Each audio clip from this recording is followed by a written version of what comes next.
सरस्वती। ओम शांति शांति शांति।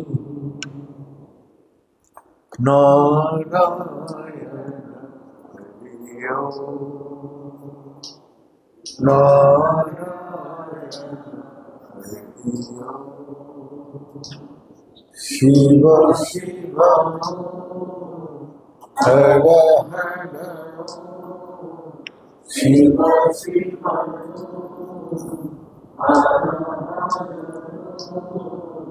नारायण हरि ओम।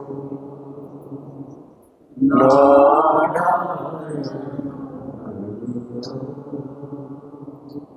परमात्मा अंतर्यामी। परमात्मा अंतर्यामी। परमात्मा अंतर्यामी। परमात्मा अंतर्यामी।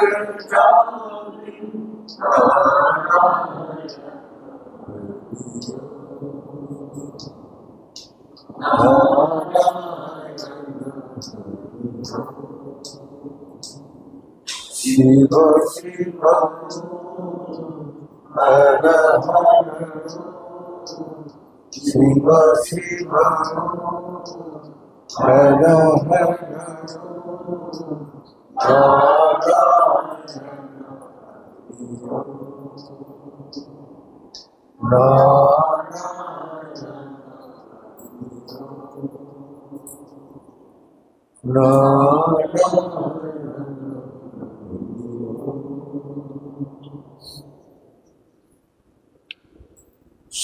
सबसे बड़ा बात ये है, परमात्मा तो सब कुछ दे दिया, लेकिन देने के बाद ये बोला इसका व्यवहार करना सीखो। कैसे व्यवहार किया जाता है। तो परमात्मा का शक्ति को कैसे व्यवहार करें, क्योंकि हमारा अंदर जो शक्ति है वो मेरा नहीं है, परमात्मा का शक्ति है। तो सभी सोचते हैं मेरा शक्ति है, मैं। तो हम मेरा शक्ति की होते तो भगवान वहां से चला जाता। जब मैं खत्म हो जाती तो भगवान का शक्ति का प्रभाव होते हैं। तो इसका व्यवहार करने का यही तरीका है। कैसे? जो मैं को छोड़ के जब मैं रहता हूं तब आनंद में, शांति में, सुख में। जैसा आप लोग घर बार छोड़ के यहाँ पहुंचे हैं गुरु जी का दरबार में, तो यहाँ आपको कुछ भी नहीं है, कुछ भी ड्यूटी नहीं है, कोई भी आपका कर्तव्य नहीं है, कोई भी आपका कुछ भी ड्यूटी ना रहने का कारण आपको यहाँ आराम और शांति मिल रहा है। तो सभी आके बोलते हैं हरिद्वार में बहुत शांति है। ये नहीं, आपने छोड़ के आया बोल के यहाँ आनंद और शांति मिल रहा है। और यहाँ का आदमी क्या दुखी नहीं है, कष्ट में नहीं है? यहाँ भी है। तो यहाँ उसको अपना घर में है, वो मेरा घर है, मेरा परिवार है, मेरा ड्यूटी है, मेरा कर्तव्य है, ये लेके फंसा हुआ है। और उसी से सारी कष्ट, दुख, अशांति अपने अंदर घुस गए। तब जब यहाँ आते हैं तो जब मेरा बोल के कुछ भी नहीं है, तब फिर जो भी मिल रहा है उसी में आनंद, उसी में शांति, उसी में सुख है। जो भी मिल रहे खाने में वो बहुत अच्छा लगता है। घर में ऐसा खाना बनाते, ये क्या बनाया, ये छागल गाय के खाना है। और यहाँ जो है वो सब बहुत बढ़िया, बहुत बढ़िया, क्योंकि यहाँ मेरा ऊपर कोई पेशा नहीं है। तो ये चीज है, भगवान यही बोला व्यवहार करने का। तरीका बता रहे, जब तुम मैं रहते हैं तो मैं नहीं रहता, जब तुम मैं को छोड़ देता तो मैं तेरा अंदर रहता। तो मैं को छोड़ना तो इतना आसान नहीं है, मैं को कैसे छोड़? यही यही तरीका किसी का भी पता नहीं, लेकिन सबको पता है कि केला खाना है, चिक्कल को उतार के अंदर खाना है। आम खाना है तो चिक्कल उतारो, आम का गुठली को बाहर फेंको। मैं गुठली भी खा जाता हूँ। तो उसका जो हर चीज का जो तरीका बताया भगवान वही बोल रहे हैं, तो व्यवहार करने का तरीका। तो अंदर तो हमारा रतन पड़ा हुआ है और बाहर उस रतन को ढूंढ रहे। कभी कभी आदमी को होता है ना, चश्मा जेब में है और इधर उधर ढूंढते हैं, यार इतना चश्मा नहीं मिला, ये नहीं मिला, अचानक देखा जेब में हाथ देखा जाए चश्मा हुआ ये। तो इसी प्रकार हम लोग को भ्रमित कर देते, मन बुद्धि इतना चंचल कर देते, जेब में रखा हुआ चीज को भूल जाते। ऐसा दुनिया में सबके साथ ही घटते। क्यों? वो अपने मन बुद्धि इंद्रिया इतना अस्थिर है, जो वो रखा हुआ चीज को भी भूल जाते। इसी प्रकार परमात्मा का अंदर जो चीज है पड़ा हुआ है, उसमें सब कुछ है, अनंत शक्ति है, अनंत ज्ञान है, अनंत आनंद है, अनंत शांति है। तो आप बाहर क्या ढूंढ रहे? आनंद ही तो ढूंढे। खा के आनंद, देख के आनंद, सुन के आनंद, हर चीज से आनंद ले रहे। अगर संसार में जो आनंद देते हैं वही बाद में दुख देते हैं, वही बाद में आपको कष्ट देते हैं। तो इसीलिए जो आनंद ढूंढता हूं, वो आनंद आपका अंदर ही है। आप देख के जो आनंद मिल रहा है, कहाँ मिल रहा है? आंख में आनंद मिल रहा है, कान में जो सुन रहे हैं वो आनंद कान में है ना, अपना हृदय में। तो हर चीज आप हृदय में महसूस होता अंदर। तो आप सुख जो अनुभव करते हैं, तो क्या आंख में सुख अनुभव करते हैं, कान में ना मुंह में?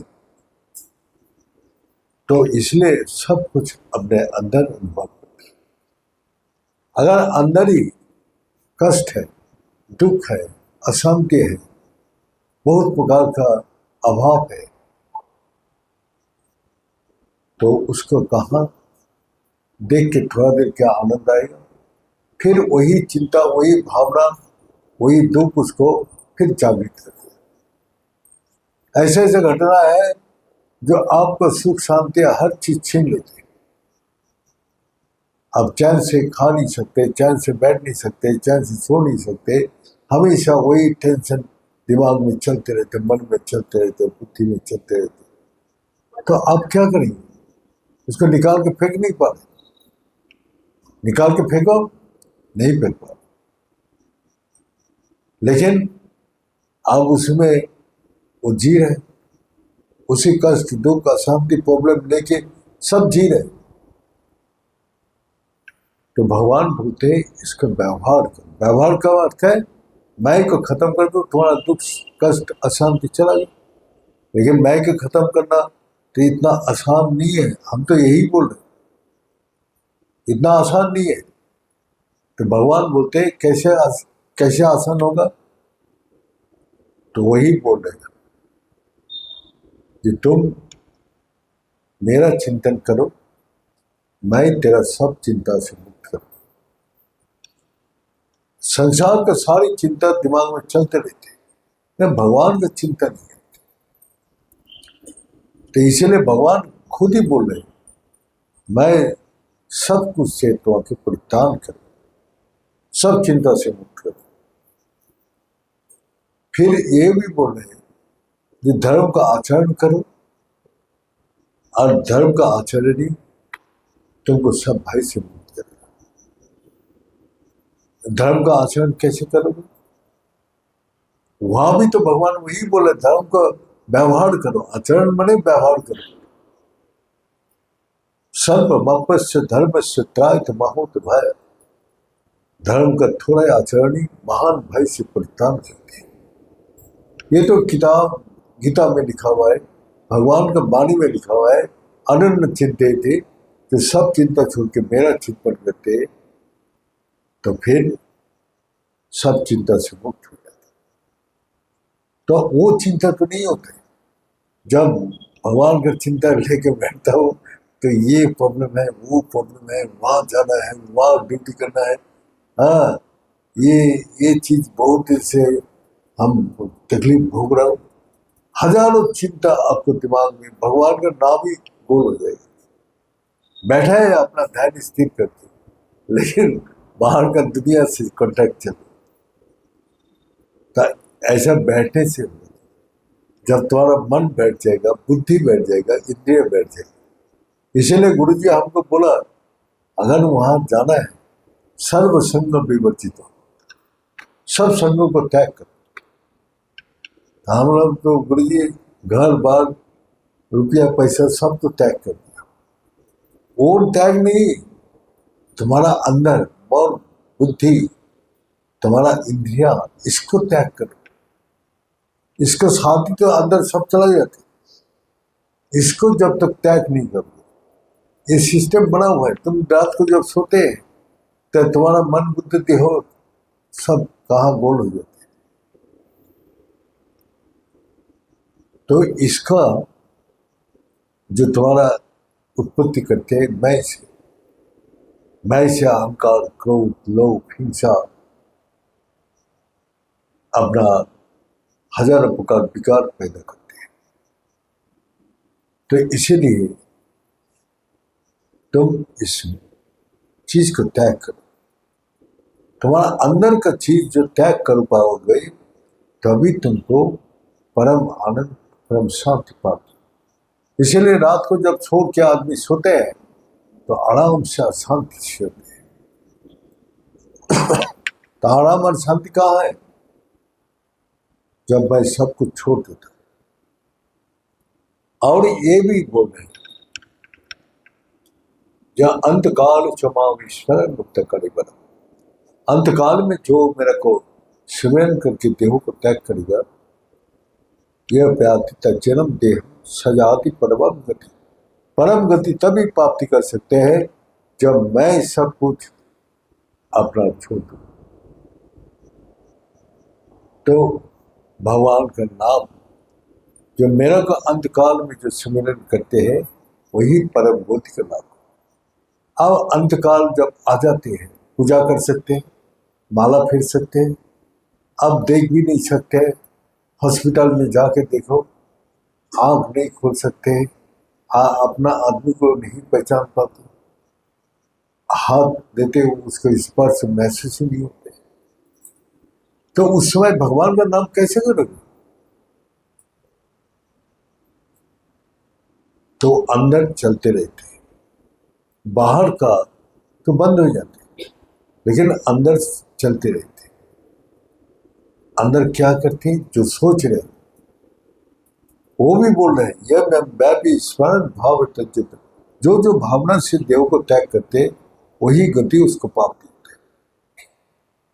तो आप सो जाए घर का बारी में, व अपना आत्मीय स्वजन का बारी में, व अपना माता पिता बीवी बच्चा सबको बारी में सोच लो, तो वहाँ आपको डॉग लाइफ मिलेगा, जो सिक्योरिटी देने के लिए कुत्ता का जन्म मिल गया। अगर आसक्ति है तो छिपकली बन के अपना दीवार में चिपक जाएगा। तो तैयार है डॉग लाइफ लेने के लिए? तो घर का चिंता क्यों करे? जो मालिक है वो तो सब कुछ कर रहे, लेकिन मैं जब तक नहीं छोड़ूंगा। तो वही महाभारत में जो घटना दिखा रही, तो क्या हुआ? द्रौपदी अपना उत्तरा को बोला, उत्तरा इस संसार में एक ही है जिसका स्मरण करने से सब कुछ तकलीफ दूर हो जाती। मतलब मैं भी सोचता था मेरा सब सब मेरा साथ है, सब मेरा साथ है। मेरा 5 स्वामी सब महावीर है, और सब होते हुए भी हम जब हमारा चीर हरण हो रहे थे उस भारी सभा में, तो भीष्म पितामह पहुंच गया, वो भी मुंह घुमा लिया, क्योंकि सभी अपना कर्तव्य बता हुआ है, वो कुछ नहीं कर सकते। और गुरु द्रोणाचार्य को पास किया, वो भी सिर झुका दिया, सबको पास पहने किया, मेरा को बचाओ, मेरा को इस परिस्थिति से निकालो। 5 स्वामी का पास किया, आप लोग तो मेरा करो। वो लोग अपना असहाय बोध कर, उधर द्वारका में कृष्ण भगवान रो रहे। रुक्मिणी जी मुझे पूछे, आप क्यों रो रहे? बोले, मेरा एक सखा बहुत विपत्ति में है, तो आप चाहिए इसको रक्षा कीजिए। मतलब वो मेरा को नहीं पुकार रहे, तो मैं कैसे जाऊं? वो मेरा को नहीं पुकार रहे, तो इसलिए मैं नहीं जा पा रहा, उसको मेरा को पुकारने से मैं तुरंत जाऊं। अब सबका जब देख लिया, कोई ही असहाय, सब कुछ होते हुए भी कुछ भी नहीं है, तो मृत्यु काल में ये सोच लेना, सब रुपया पैसा बैंक बैलेंस सब कुछ होते हुए भी मेरा पास कुछ भी नहीं है, मैं शून्य हूं, मेरा कोई सहारा नहीं है। तो उसी समय जब द्रौपदी ने श्री कृष्ण भगवान को बुलाया, तो उसी ने आके उसको लाज बच्चों से उसका उद्धार किया।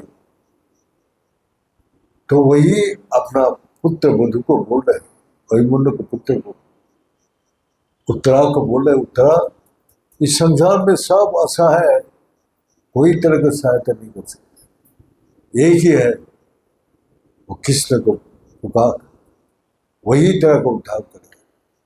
तो हम लोग का भी गुरु जी बोला, तू अपना ईश्वर को चिंतन कर। भगवान भी बोल रहे हैं, अनन्य चिंतित, उन सब चिंता को छोड़ के जो मेरा चिंतन करते हैं, मैं इसको सब चिंता से मुक्त करता हूं। तो हम लोग का सब चिंता होता है, लेकिन भगवान की चिंता नहीं होता, क्योंकि हमारा अभ्यास ही नहीं है, अभ्यास ही नहीं है जो भगवान का पुकारने का। खुद अपने लग जाते, अपना बुद्धि मन बुद्धि विचार अपना कितना प्रकार ताकत लगा देता हूँ, मैंने उस चीज को सॉल्व करने के लिए, उस प्रॉब्लम को हटाने के लिए, लेकिन कभी जाएगा फिर आएगा। तो इसीलिए गुरु जी हम लोग को बोलते, इस संसार कैसे जानते, जो जैसे पानी का लहर चलते हैं, लहर अलग से दिखाई देते हैं, जे पानी से अलग दिख रहा है, जो समुद्र में जाओ तो लहर इतना ऊंचा ऊंचा उठता है, अरे कितना सुंदर लग रहा है।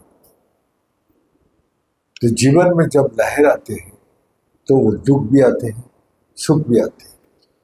एक एक समय जो सुख आते हैं तो उस लहर में मैं उसी में उछाल जाता हूँ, जैसा पानी उछालते हैं ना, फिर कुछ देर बाद वो नीचे फेंकता है, तो जो उछालते हैं वो नीचे फिर गिरता है, फिर उठता है, फिर उम्मीद लेके फिर उठता है, फिर गिरता है। तो भगवान बोल रहे हैं, ये संसार है समुद्र का मतलब, एक प्रॉब्लम जाएगा तो दूसरा प्रॉब्लम साथ साथ ही आगे खड़ा होगा, एक बीमारी जाएगा दूसरा बीमारी का हाजिर होगा। कितना भी इलाज कराओ, क्या रोग मुक्त क्या आदमी हो सकता है? आज एक बीमारी गया, कल दूसरा बीमारी तैयार। तो इसी प्रकार हमको जरा व्याधि खुदा तृष्णा जन्म मृत्यु, ये तो व्याधि है संसार का, ये होगा ही होगा। तो इसी प्रकार तो समुद्र का लहर कब बंद होता है, जब हवा चलना बंद हो जाती है, हवा जब नहीं चलते तो लहर शांत हो जाती है। और जब बीच में चला जाओ, समुद्र का बीच में, वहां कोई लहर नहीं है, लहर तो किनारे में है। तो हम लोग संसार के किनारे में है, दूसरा किनारे में क्या है ये दिखाई नहीं दे रहा।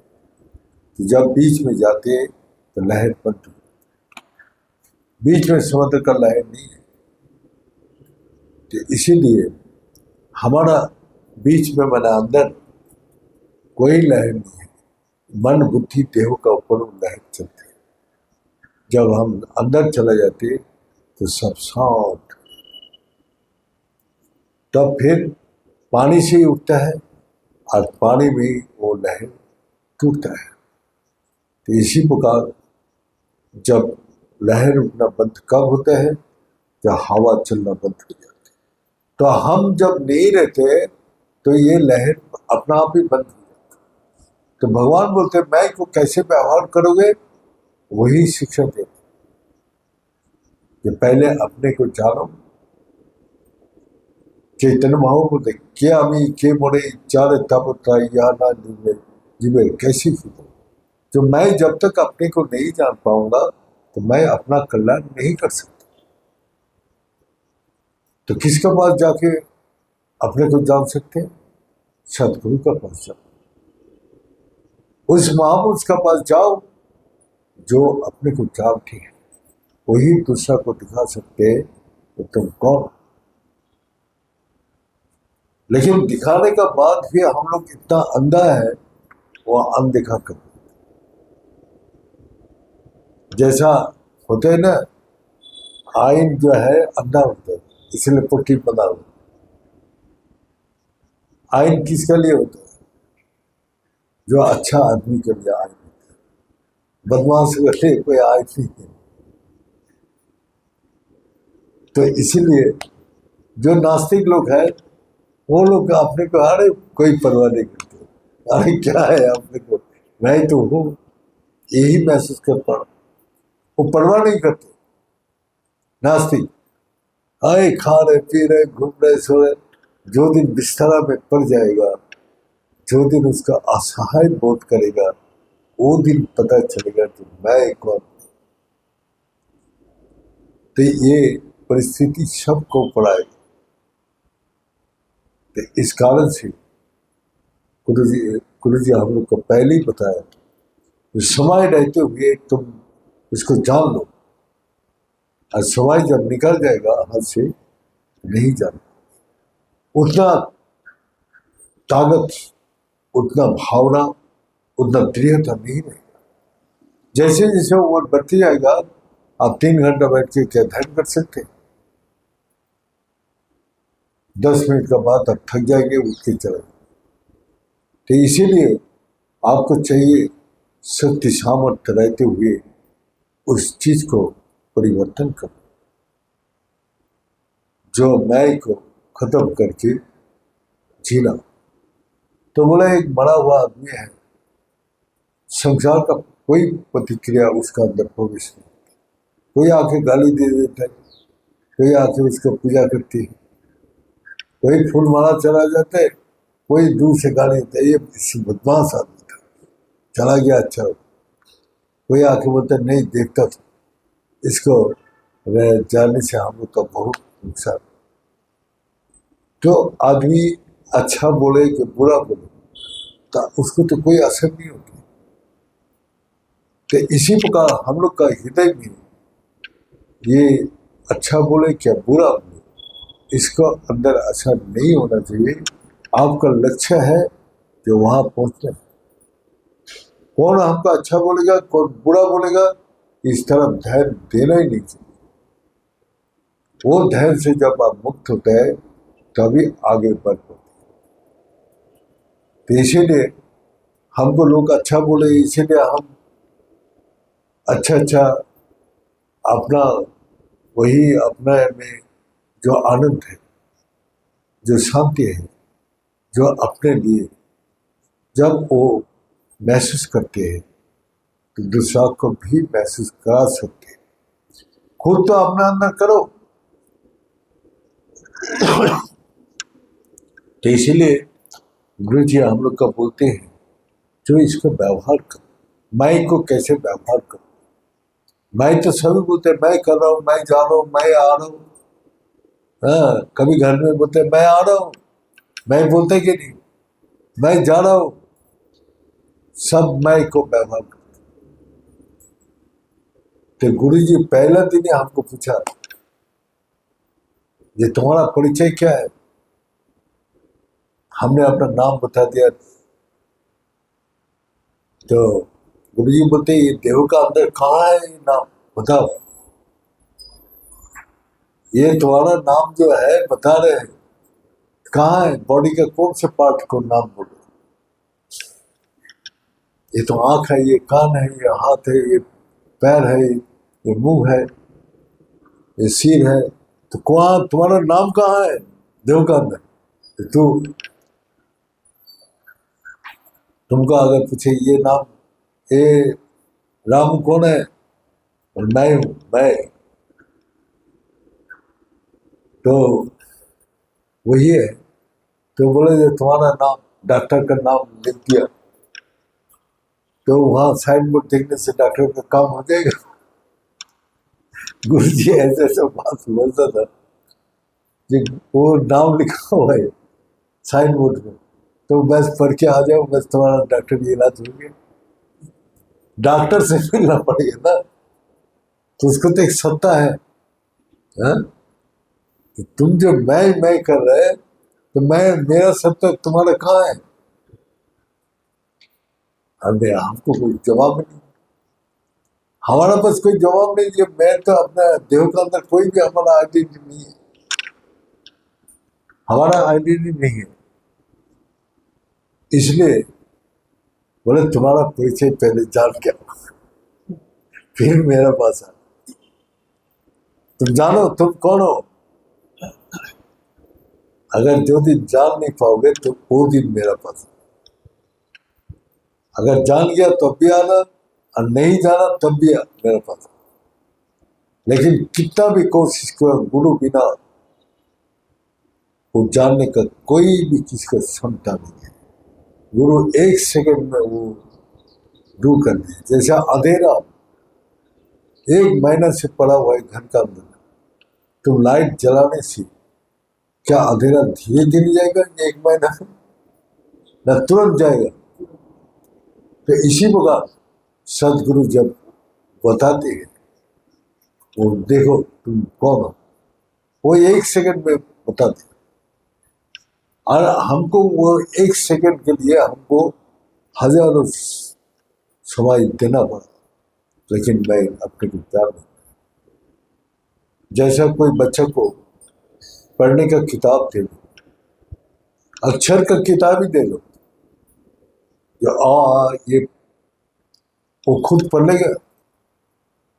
जब तक कोई दिखाएगा नहीं ये अक्षर क्या है, तब तक वो बच्चा को कितना भी बड़ा हो जाए, कोई अगर अक्षर नहीं सिखाया गया तो कुछ भी नहीं कर सकता। अब हमने दे दिया उसको, बोला भाई साउथ का लैंग्वेज दे दिया, इसको पढ़ो, नहीं पढ़ पाए। हम जो उसको दे दिया या भाई ये उड़ीसा का भाषा है ये पढ़ो, उसको पढ़ नहीं पा रहा। अक्षर ही अलग है, लेकिन वो लोग जो उड़ीसा का रह रहा वो फटाफट पढ़ जाते, हम नहीं पढ़ पाते। साउथ में जाओ वो लोग अपना पढ़ लेते सारे। पंजाब में क्या तो जब वो चल रहे थे वहाँ पंजाब में, तब सारी भाषण में सब जगह पंजाबी लैंग्वेज लिखो। कोई पढ़ ही नहीं पा रहे कौन से बात कहाँ जा रहे क्या कर रहे, सब गुरुमुख में लिखा। हाँ समझ में नहीं आया। हमने एक बात में उठ किया बात बना, बोले कहाँ जाना है बाबू जी, बोले होशियारपुर। थल्ले आ जाओ थल्ले आ जाओ। अरे थल्ले बोले थलिया लेके नीचे आ जाओ, बैग उठ थल्ले में नीचे आओ। तो हमसे जो बैग को क्यों उतारे, बैग को उतारने का क्या जरूरत है? तो भाषा समझ में नहीं। फिर उतारे बात से, बाबा जी हरदो थोड़ा जाना है। अरे सी मैं अपना खब्बे जाके फिर सचिन ले लो, गब्बे गब्बे जा। मैंने सचिन जाता हूँ ना गब्बे जाता हूँ, ना गब्बे गब्बे जाता हूँ। तो ये वहाँ का लैंग्वेज है, हम नहीं जाते। तो जो जानते हैं वो समझ जाते। हमको कोई राइट लेफ्ट बताए तो जानते। किसी को इंग्लिश में पढ़ा ना तो उसको बोला ये पूरब तरफ अपना चला, पूरब नहीं जानते, पश्चिम नहीं जानते, वो उसको बोलना पड़ता है ईस्ट वेस्ट, तब समझ में आते। हाँ, अब उसको कोई बोल दे कि 50 रुपया, तो 50 रुपया वो नहीं समझ पाता। और 50 जब तक नहीं बनेगा तब तक उसको समझ नहीं आएगा। तो गुरुजी का समय एक लड़का था, उसने गुरुजी को बोला वो जो कितना गाड़ी का किराया कितना दिया। तो उसने बोला था गुरुजी को 75, लेकिन उससे बोला 25। बोले इतना सस्ता। फिर हमको सब पता था, अरे तू क्या बोलो वहां जाके गुरुजी 25 कोई। फिर वो बोलते गुरुजी को मत बताओ नहीं तो मेरा नाम ही कट जाएगा। तो ये है जो हमको समझ में नहीं आता है 25 कितना होता है और मैंने 75 कितना होता है। तो ये है गांव में आदमी पढ़ा लिखा ना होने के कारण वो समझना बहुत मुश्किल है। तो इसीलिए हम लोग को जब तक मैं को नहीं जान सकता हूँ तब तक संसार का किसी में मेरे को आनंद शांति और सुख को प्राप्त नहीं। ये चल रहे, जिंदगी चल रहे, हाँ, लेकिन वही ठोकर खाते खाते चल रहे, कष्ट करते करते चले, दुख अशांति बेचैनी मन में लेके चल रहे। तो इसीलिए जो भगवान बोलते हैं तुम मैं को जान के व्यवहार करो। तो गुरु नानक देव भी वही बोला, सब कुछ तेरा है, तेरा में सारे जगत को ठो। तो इसी प्रकार तेरा से आगे वो गया ही नहीं। जो भगवान को वो काम नहीं करते तो तेरा आया तो सब कुछ तेरा है प्रभु। तो ये उसने कहाँ पूछा दिया, जब मैं तो खत्म हो गया तेरा आ गया तो बस वो सारा ब्रह्मांड का गैर शक्ति आनंद उसमें आ। तो इसीलिए हम लोग का भगवान बोलते हैं तुमको मैंने सब कुछ दे दिया, जन्म जन्म का दुख को नाश करके हमेशा के लिए सुख शांति प्राप्त करने के लिए तुमको सब कुछ दे दिया। तुमको राजा जनक का जो ज्ञान हुआ तो वही बोला, यदि देहो प्रथम किता चितिर विश्राम तिष्ठति, जब तुमको स्थिर हो जाएगा अधूर नैव सुखम शांति, हमेशा करे सुख शांति प्राप्त करोगे, बंधन मक्षी भविष्य थी, और इस संसार के कोई भी बंधन में तुमको बांधना नहीं पड़ेगा। ये है हमारा व्यवहार करने का उद्देश्य। ये बोल के आज यह समाप्त करता हूँ। ओम पूर्णमद पूर्णमिदं पूर्णात् पूर्णमुदच्यते पूर्णस्य पूर्णमादाय पूर्णमेवावशिष्यते। ओम शांति शांति शांति। भले सच्चे दरबार की, भले सदगुरु भगवान की, भले शंकर भगवान की, भले माता जगदम्बे की, भले भक्त बिंदो की। भले संत विदों की, भले सनातन धर्म की, भले धर्म की, अधर्म का, प्राणियों में, विश्व का। हर हर महादेव। ओम गुणाय गुणरूपाय गुणानंद प्रदायिने संसार सागर तरताय संभवाय नमः।